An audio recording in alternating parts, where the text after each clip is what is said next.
Isa na namang sunog ang sumiklab sa barangay San Isidro sa Parañaque. Nasa frontline ng balitang yan si Hannibal Talete.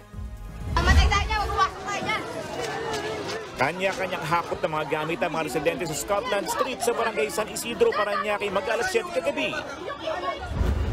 Sa di kalayuan, makikita ang naglalagablab na sunog at makapal na usok na lumalamon sa ilang kabahayan. Ang babaeng ito, napaiyak na lang dahil naabon na lang ang lahat ng naipundar niyang gamit sa kanyang bahay. Sobrang sakit, ma'am. Sobra. Hindi ko po alam kung paano kami magsisimula dahil wala pong natira sa pinaghirapan namin.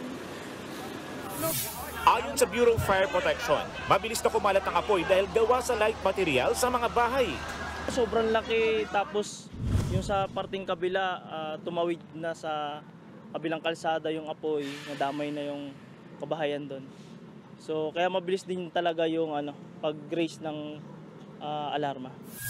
Ayon pa sa mga bumbero, naging pahirapan ang pag-apula sa apoy dahil sa masisikip na kalsada at dami ng mga tao. Mabilis talaga yung pagkalit ng apoy. Yun yung isa sa mga mahirap. Tapos ang daming mga tao, sobra. Halos hindi kami makagalaw talaga ng maayos yung mga bumbero namin. Pasado alas 11:30 na nang ideklarang under control ang sunog. Umabot ng halos 9 na oras ang sunog sa Parañaque bago ito naapula alas 3:43 ng madaling araw.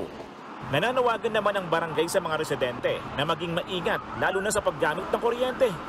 Pero hindi pa alam kung ito nga ang naging mitya ng sunog. So yung problema natin, yung ating mga informal settler, sana maging vigilant po tayo. Yung mga gamit po natin, lalo sa mga wiring, sa sobrang init po ngayon, dapat magkaroon po tayo ng sistema. Sa covered court muna pansamantalang manunuluyan ang mga nasunugan. Wala rin pang aktwal na halaga kung magkano ang naging pinsala ng sunog. Nagbabalita mula sa frontline, Hannibal Talete, News 5. Mga kapatid, Maui David po. Simula ng inyong araw na may alam at may pakialam sa mga may init at umaaksyong balita sa bansa. Para maging una sa balitaan, mag-subscribe at mag-follow sa social media pages ng News 5.